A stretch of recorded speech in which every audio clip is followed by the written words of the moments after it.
Fala minha galera, beleza? Você ligadinho, você ligadinha aqui no canal Historiografando no YouTube. Eu sou o professor Adriano e hoje eu vou convidar vocês a fazer presente na missão da aprovação do concurso da Polícia Militar do Estado do Amazonas. Se inscreve no canal, deixa o teu joinha positivo, ative o sininho para receber todas as notificações que eu puser aqui doravante sobre este concurso ou outros concursos da carreira militar que pode te interessar, tá ótimo? Pode compartilhar também nossos vídeos, fica bem à vontade, isso ajuda o canal a crescer junto com a ideia do concurso público com vocês. Eu vou convidar vocês nessa aula a participar comigo de um estudo intensivo, mas primeiramente vai lá na descrição do vídeo, tem um link lá. Clica nesse link, não tem vírus, já é corrigido, tá? Caso o seu navegador aí identifique, provavelmente é porque é de uma fonte desconhecida. Então vai lá, baixa o material de apoio, são só 3 folhinhas para você acompanhar comigo essa aula magnífica e brilhante sobre o primeiro tópico lá do último edital da PM-AM, tá bom? Então vamos lá, deixar de conversa, vem cá pro monitor comigo, onde eu convido vocês a destrinchar um pouco mais sobre a nossa ocupação, o início da colonização na Amazônia. Era o tópico que estava lá no seu edital, um dos principais tópicos no nosso estudo. Vamos lá. Olha, gente, quando eu falo para vocês do início da colonização na Amazônia, porque a Amazônia, como sendo a nossa grande floresta, ela é a principal responsável por essa ocupação da região, o qual a gente vai chamar aqui de região amazônica. Tudo beleza? Tudo tranquilão com vocês? Então, ou seja, professor, não é para a Polícia Militar do Estado do Amazonas? Isso, mas eu tenho que começar, e o edital de vocês também pede, que vocês tenham a atenção no início da colonização na nossa Amazônia, ou seja, a região amazônica. Eu já começo dizendo para vocês que esse é um processo de ocupação que não é novo, como muitos aí pensam, é um processo antigo. Aqui no conteúdo ó, está bem explícito para vocês, um processo antigo, ó, apontando a setazinha para cá, e você já vai destacar isso, porque pode ser cobrado em questões, dizendo que é um processo novo, um processo que data dos dias atuais. De jeito nenhum. É um processo antigo, quando os europeus chegaram no século XVI. A região, gente, ela já era habitada. A região já era habitada. Muito cuidado com isso aqui também, ó. Por um conjunto de sociedades hierarquizadas. Professor, não estou entendendo agora. Agora complicou tudo. Quem era esse conjunto da sociedade hierarquizada que o senhor está fichando agora no monitor conosco, ó? Os povos indígenas, tá, gente? Então, ou seja, muito fácil você pegar que quando os europeus aqui chegaram, a terra já estava ocupada. A terra já estava ocupada por quem? Por uma sociedade hierarquizada, os povos indígenas, de alta densidade demográfica. O povoamento na região, gente, acompanhou os interesses da expansão do mercantilismo, ó, mercantilismo europeu. Preste bem atenção, o primeiro tópico do edital dos senhores e das senhoras, de fato, não é esse aqui. Mas eu preciso iniciar, eu acredito que a banca do último concurso, ela queria colocar esse primeiro tópico. Mas só que devido a alguma formatação lá no computador, na hora de gerar o PDF, esse tópico aqui acabou indo para o segundo tópico do teu edital. Mas o certo primeiro é você visualizar esse aqui, esse assunto, para só depois ir para o mercantilismo. Aí sim, através disso aqui, você vai entender melhor o mercantilismo. Agora também, se você estudar primeiro o mercantilismo e vir para cá, vai dar no mesmo, entende? O importante é que o conteúdo está sendo passado. Mas eu sigo assim porque fica melhor para vocês. É um assunto que é levado em cadeia, a história. Então vamos respeitá-la, tá ótimo? Volta aqui para a tela, ó. Então, ou seja, gente, o povoado da nossa região acompanhou os interesses da expansão do mercantilismo europeu. Através de quê? Dos núcleos de extração vegetal, atrelados à economia primária, ou seja, exportadora. Então, está aqui os interesses de quem? Dessa nação, do mercantilismo europeu. Ótimo, gente. Através de quê? Dos núcleos de extração vegetal, isso é sabido, isso você não erra em prova.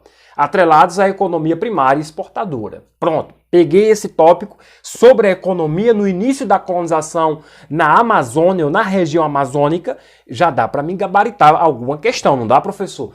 Pode ter certeza, viu? Pode ter certeza que isso é um assunto bom, é um assunto fácil, é um assunto que, se você bisurar da forma correta, fizer todas as anotações que eu peço, você não vai ter complicação nenhuma com a história para esse concurso público. Show? Fechado? Entendidos? Entendidas? Vamos lá novamente para o monitor. Em 1616, gente, foi fundado o Forte do Presépio de Santa Maria de Belém, assinalando, a partir desta data, a presença de Portugal, olha só, Portugal, e dando início ao núcleo urbano. Ó, Santa Maria de Belém, o presépio, ou seja, gente, o Forte do Presépio de Santa Maria de Belém, ela marca o início, assinalando, a partir dessa data de 1616, a presença portuguesa aqui em nossas terras, dando início ao núcleo urbano, que viria a ser a cidade de Santa Maria de Belém. Professor, eu não entendi bem, ficou obscuro para mim. O que isso aí quer dizer? Olha, gente, isso aqui justamente está dizendo que em 1616, ó, nessa data, teve aqui dentro dessa região amazônica o que nós chamamos de Forte do Presépio, ou seja, de Santa Maria de Belém. Olha, fixa esse nome aqui, atente-se. Ó. E essa fixação deu-se e assinalou, a partir da data de 1616, a presença de Portugal.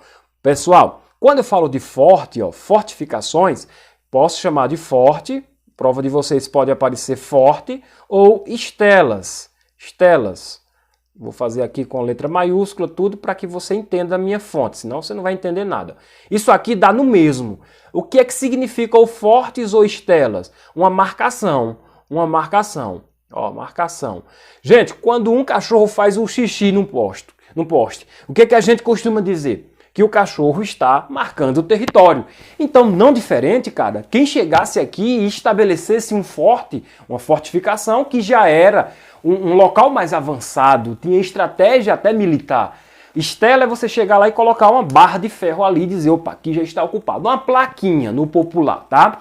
Depois as estelas começaram a ser desrespeitadas.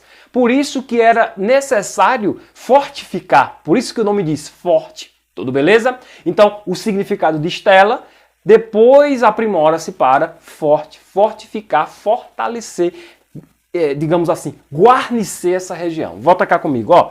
Então, o Forte do Presépio de Santa Maria de Belém, ele, a partir dessa data aí tirada para vocês, ele marca o início da presença de Portugal. Opa, bizu de prova! A presença de Portugal foi marcada com a fundação do Forte do Presépio de Santa Maria de Belém. Exato, era aí onde eu queria que você chegasse.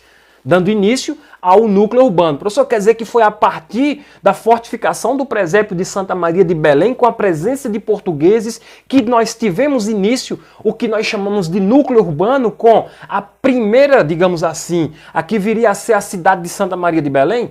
Isso que eu queria que você pegasse nessa leiturazinha. E agora com a minha explicação você não tem mais dúvida. E agora com a minha explicação não tem mais o que eu pedi para você ler. Repetir esse assunto. Garanto, você vai fazer esse concurso, não vai precisar voltar lendo ou revisando. Não, faz o que eu estou pedindo, cara. Anota, ficha isso aí, coloca num post-itzinho, pega aqueles post-itzinhos que aprega em parede, em computador. Se não tem, não é concurseiro. Concurseira tem que ter post-it, cara.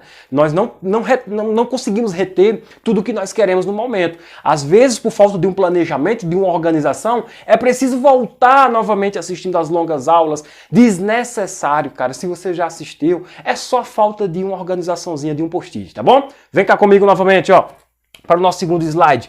É evidente que foram razões políticas que nortearam a fundação dessa cidade, ó, evidências, isso aqui não é certeza, são evidências, então isso não vai cair, isso não vai cobrar em sua prova. Ó.